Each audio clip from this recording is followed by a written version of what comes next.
What's up, Mindfulness Project family? What's up, mindful people out there? So, are you waking up in the morning and you feel like, yoo-hoo, a new day, come on, let's go out, let's do something, let's take this life on? No? For most of the people, it's not like this. And what I would like to talk today about is fulfillment in the mind state of abundance. And you can see so many teachers and coaches on YouTube, on everywhere right now, and they are pushing you into this direction. Come on, if you just really work hard, and then you become successful, and then you can live the life you want to live. And no wonder that there are so many people out there who don't really feel fulfilled right now. And the interesting thing is that abundance is a feeling. And this feeling is less connected with the outside circumstances or your wealth or what you can do than you think. Because just think about it for a moment. You can have all the money, all the fame, all the attention, a house, a car, a beautiful partner, and you can feel absolutely miserable. So think about a lot of actors, musicians, very wealthy people. You read in these funny magazines all the time. They are, they have drug problems, relationship problems, and some of them, even the most successful, commit suicide. And on the other extreme of the scale, there are, the monks here in Thailand, for example. They have nothing, but they are just the happiest dwellers in the world. And also when you have been traveling, you can see that you come to very rural communities, which are very poor, but you have the feeling that people are so much more fulfilled in their life. So, and what you can see is that the definition of fulfillment is the gap between what you have and what you expect or what you think you need and want. That makes sense? Yeah, so the bigger the gap, the less fulfilled you feel. When you always have the feeling there's something missing, I should be here, but I'm here, then, fulfillment cannot come. But what I want to talk later in this video about is that there's also, a form of fulfillment and a mind state of abundance which is completely out of the equation of what you have and what you think and perceive what you should have, okay? So let's dive into that. So the first thing we need to think about is, where does, this feeling of not feeling fulfilled come from? And in the Buddhist teaching, we say one of the root causes, and the Buddha calls it the poisons of the mind, is wanting. Because, you're here, you want to be here, and if you reach that level, your mind is not content at all. It will necessarily create the next wish, and you reach that, the next wish come. So fulfillment and happiness cannot come when you're just chasing your never-ending dreams. It's like drinking salt water. It will never quench your thirst. So the Buddha says you need to look at your wishes and wantings, and you need to look at the root cause, where these come from, to really feel fulfilled. Yeah? So does that make sense? So the first thing, and that's Mindfulness Project style, is always to look at the psychological level. So, and what we can see is that a lot of us, and I would say 99% of the people on this planet, just grow up and have experience of not being good enough. You know, the way how your parents, your peers, your teachers, your friends treat you constantly gives you the expression, you know, you're not good enough, you know, you do this, this is bad. And and we form, out of this behavior, we form an inner belief system. And this is what I'm working with the most. With people, that's the most freeing part of just really digging deep. What are my most inner belief systems about myself, and especially the hidden belief systems I have of myself? And if you find out about that, you can see that we have certain coping mechanisms, how we just try to cover up this pain of not being good enough. And that means we are seeking out and wanting things. The first thing what we can want is material goods. So we cover up with buying things, you know, wanting things. Either it's clothes, or that we reward ourselves with good food, or, you know, entertainment and all these kind of stuff. So we are just constantly in this mode of just wanting something new to cover up, you know, this feeling of inferiority. We can also, you know, have the wish and need for non-material things. So like being liked, or being famous, being seen, being, you know, all these non-material greed we have inside of us, you know. We're always seeking for attention and to cover up, you know, this feeling of I'm not good enough. So if people like me, if they appreciate me, if they recognize me, you know, that counterbalance this feeling of inadequacy. Yeah. So, and the third one is the most subtle. The Buddha is talking about the greed for wanting to be somebody or something. So in general, this kind of feeling of, you know, just making myself up, you know, just making up an image of who I am. You know, I'm strong, I'm capable, you know, all these kind of things. And how do we get rid of these belief systems and the covering mechanism? And the first remedy, and this is why we're in the Mindfulness Project, is basically mindfulness. So you need to become aware of, in the moment-to-moment situations, where do I, you know, fall into the trap of, you know, when I'm together with people, where does the moment starts where the belief system kicks in? Oh, I'm not interesting, you know, people don't really care for me, you know, and all that kind of stuff. So if you're aware of that, you can see your coping mechanisms. So either that we become a people pleaser, that we, you know, never really say what we want, that we have always our social antennas on, you know, like, so, you know, how do people perceive me, and what do I think they want from me, and all this kind of stuff. And then if the mindfulness is strong, then we can come to the point where we can have a look, how can we find more healthy ways to counteract our negative belief systems. And that is always the one single thing, and that's self-love. And that you just really deeply practice on a day-to-day basis. You know, how can I make my day different? How can I take clear actions to just come to a point where I'm not just covering up my negative self-beliefs. And I made a little list of what you can do just as examples to just inspire you to live your life more mindful, more you know, in tune with the moment, and just focusing on the goal, which is to feel fulfilled, you know, to be happy, to just be so strongly, you know, connected with your own heart, because that is the secret. So my list is, for example, stand up for yourself, you know, speak your truth, these two things are super important to feel fulfilled. If you always are still afraid that people would judge you for your opinions, if you're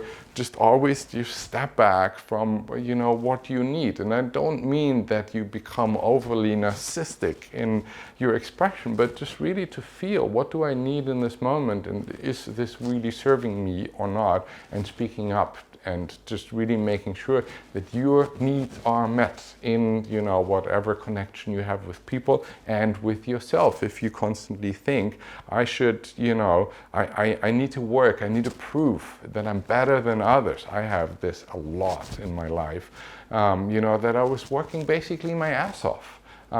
Just to not feel that, I feel inadequate.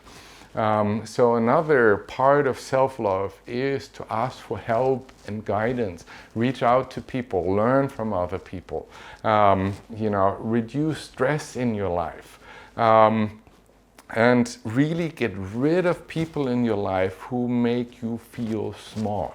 That's super important. What kind of environment do I create for myself? Because a lot of times we we surround ourselves with people we are looking up to, and at the same time having the feeling that they make us feel small. So create community. This is also what the Mindfulness Project is about.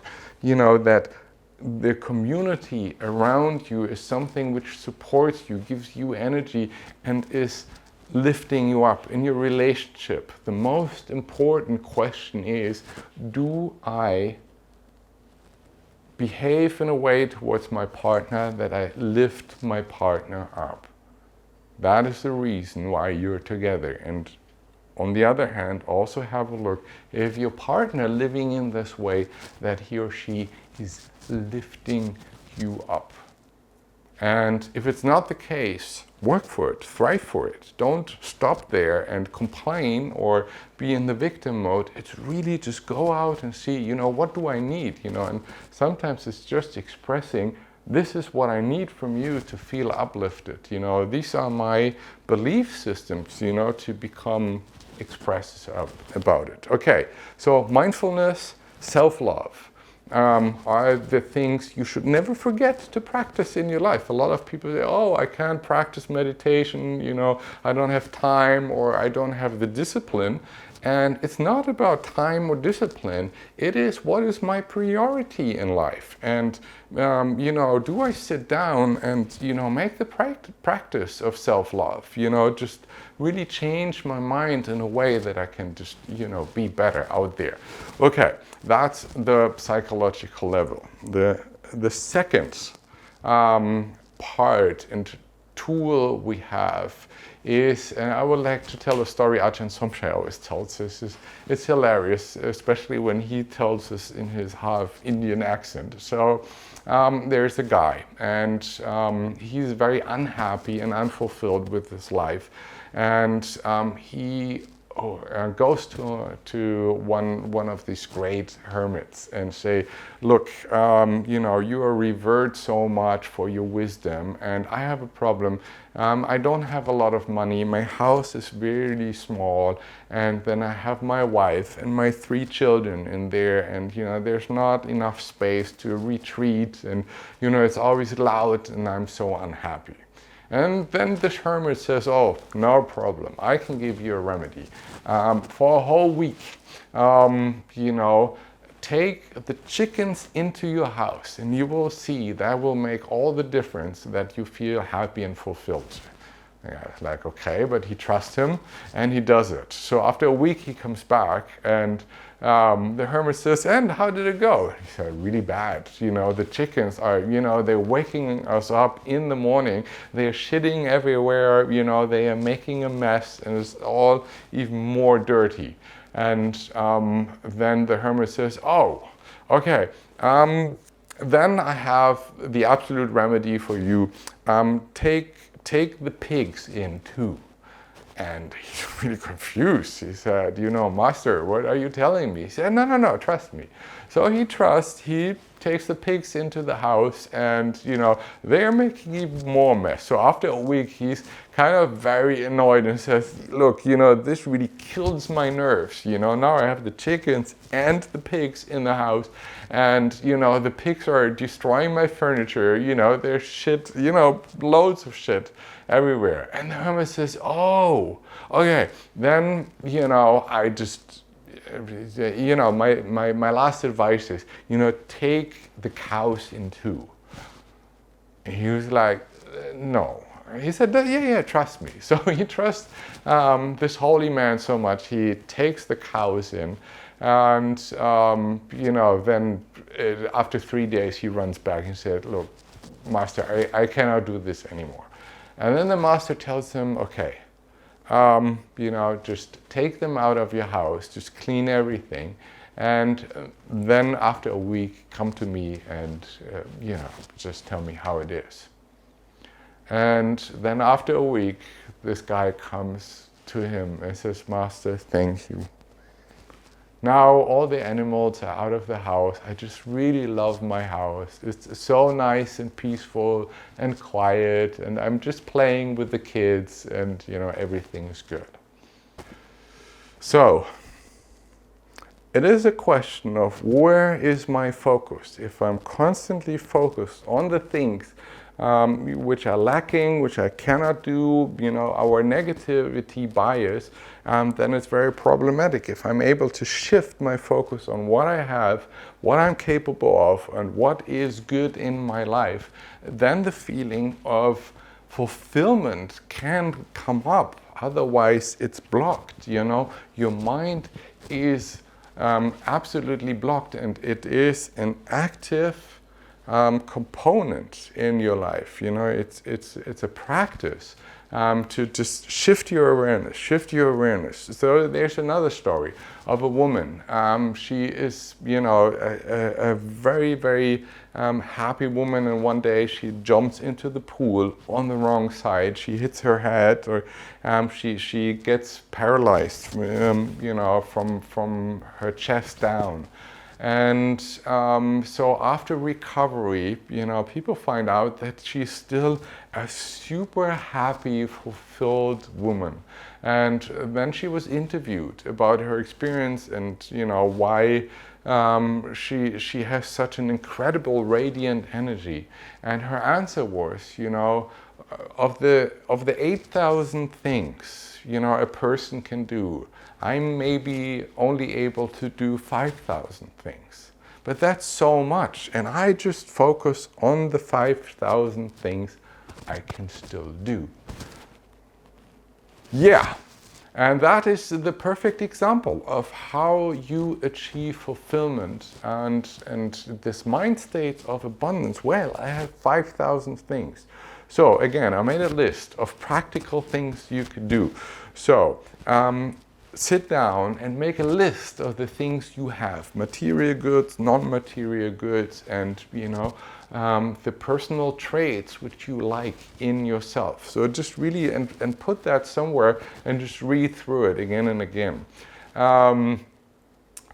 Take 5 minutes in your meditation in the morning, and if you don't meditate, just sit down in the morning every day to sit down and think, what am I grateful for today? So that you just really practice your mind going to this place of seeing what you have. Tell yourself or a friend every single day, what was your best moment today? Again, it's all about shifting your mind to the positive. And the next practice is a little bit deeper. Practice self-love in the way that you also start to love your limitations. We have all traits. I'm actually a very lazy person, I found out over the time. I just love to procrastinate things. I just love to, lose myself into, funny things and not being productive. So, and that is a super good practice to just really see, what's inside of me, which is difficult, and just sending love to that. Okay, that's my little list, but it's so important and so easy to apply. All these things are, just very basic things. And the third and last dimension about being fulfilled and creating this mind state of abundance is the spiritual level. And so on a spiritual level, or also on a mind level, when you're not fulfilled, when you have the feeling you are lacking something, your whole your whole identity is kind of contracted. Fear contracts you. The feeling of lacking something, not being good enough. It's all this kind of like energetically contraction. Your mind contracts. We become very limited in our view, what we can see, and we get into the mind state of being a victim, being unable to resist the outside forces, being a victim of the society or, our lack of money. We're inwardly a beggar. We are begging for love. We are begging for attention. That's all the small sense of self, the contraction. And if you just really want to come to this mind state of abundance, you need to make this, mental movement of expanding, just really deeply expanding your awareness. And connected with this is, if you really want to just get away from the small sense of self, this ego-centered way of being, you come to a higher vision of my life. So the more you have a strong vision, why you're here, what you are doing, what you are excited about, the more power your life has, the more fulfilled you feel. So, in my case, for example, I have this vision now that I want to plant forest. I just want to bring something good into this world. I want to restore nature. I want to, bring animals back. I want to give them a home. And that gives my mind an absolute push, So visions are a trigger for fulfillment. Visions are a trigger for abundance. Because no matter if I haven't planted a single tree yet, it gives me so much power to move forward, because it's connected with not I am planting forests, but this feeling of doing something for the community, for the greater good, to be connected with the greater good. And no matter how miserable I sometimes am, no matter how tired I am of now we have to, rebuild the whole project again. Like we are struggling financially after 2.5 years of Corona, and but it just gives me this joy of waking up and thinking, okay, let's do something. And the path of fulfillment, here's my little list for you again, is a straightforward path. So what you need to do is that's number one, take full responsibility for your life. So if you're lacking something, if you're feeling unfulfilled, get out of the victim state. Don't think it's society or whatever, your government or your parents or your past, and your don't. It's good to look at it. It's good to see the things with compassion. You think, yeah, it's hard. Of course there is a lot of obstacles to overcome. So don't ignore them. Don't just use your male energy to push through. It's good to see all these things, but don't stop there. And say, okay, this is just shit. What do we do with it? Where do we go with it? And just start to take your life into your own hands. That's number one. then create a higher vision. What do I want to bring into this life? And it doesn't have to be big visions. It doesn't have to be I save the world. But do small steps in your community to make a difference. Make a small steps with your friends.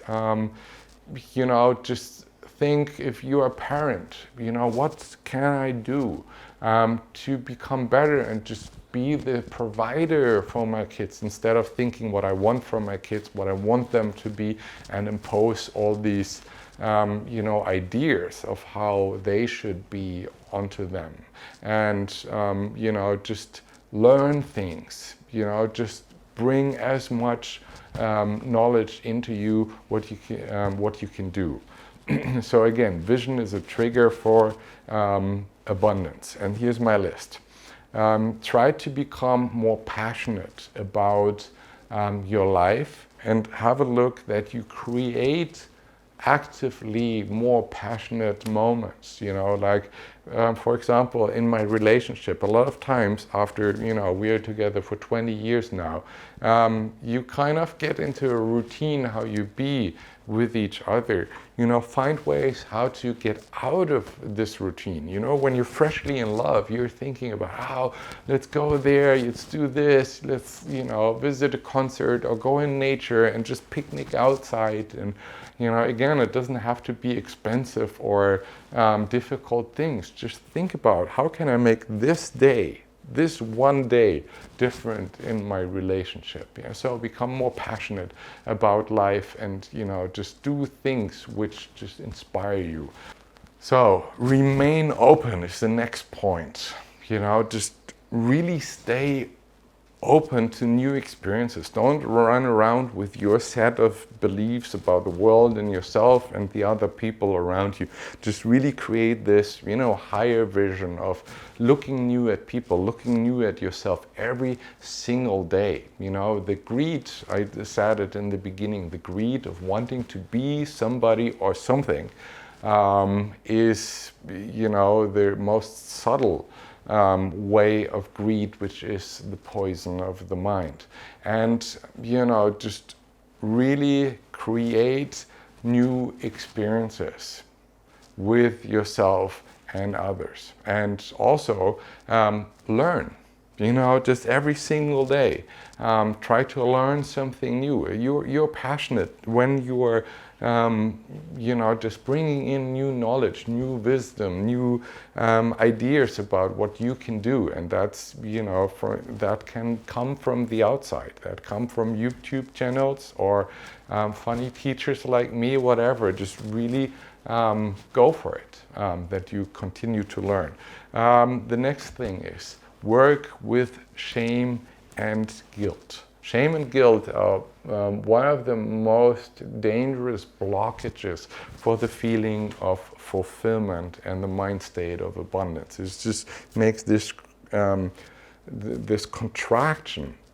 So, and one thing which is really helping is try to get rid of your dark secrets. This is why we do the talking circles in the Mindfulness Project. If the secrets are in the dark, then they're creating a lot of negative energy in your life, and that creates this feeling of I have to hide something, and if people would really know what my dark secrets are, they just really would not like me.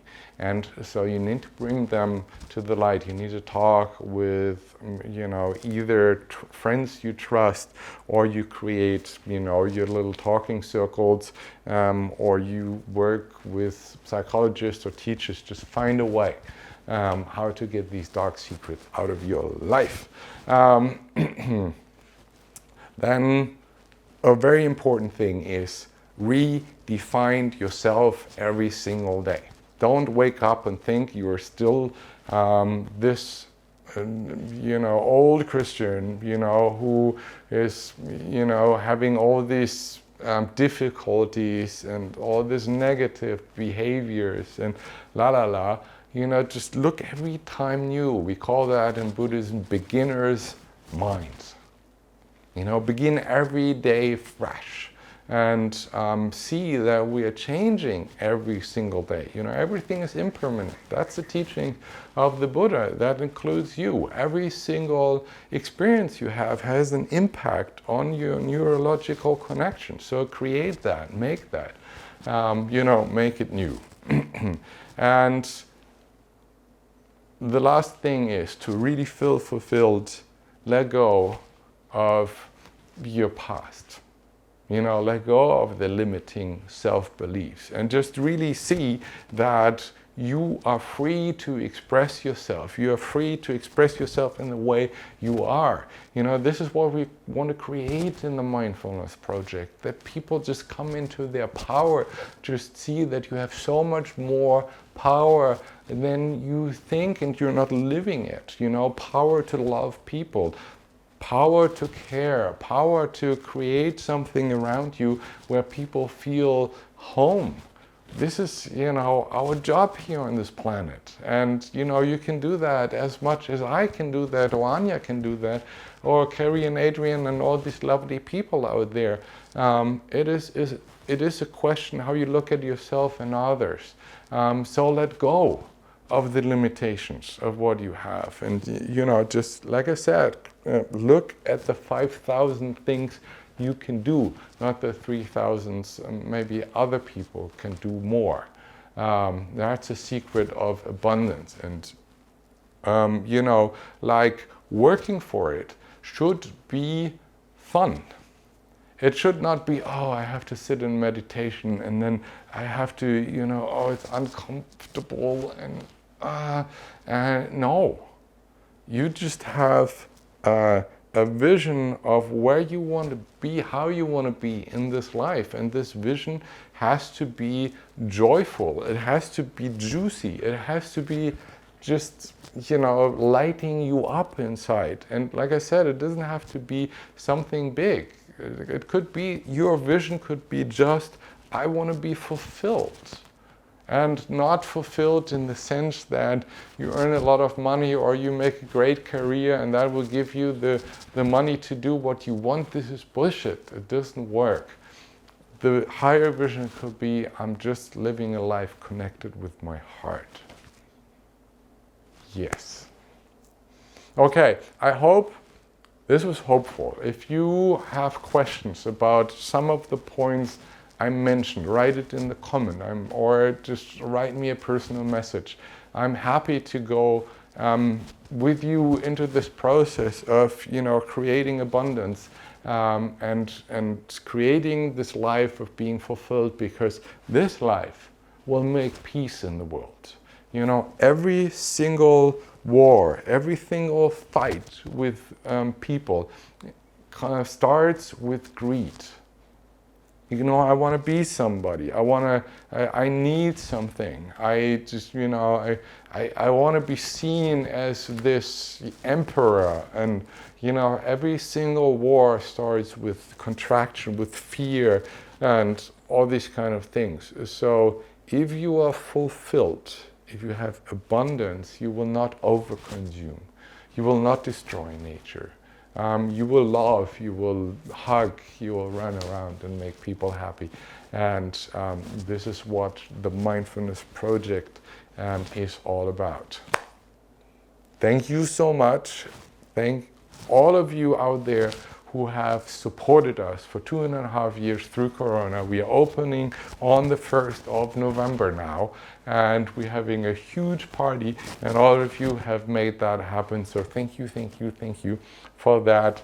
Enjoy your day and keep thriving towards happiness. Don't stop. Don't get occupied with life too much, and just focus on what is important. Thank you.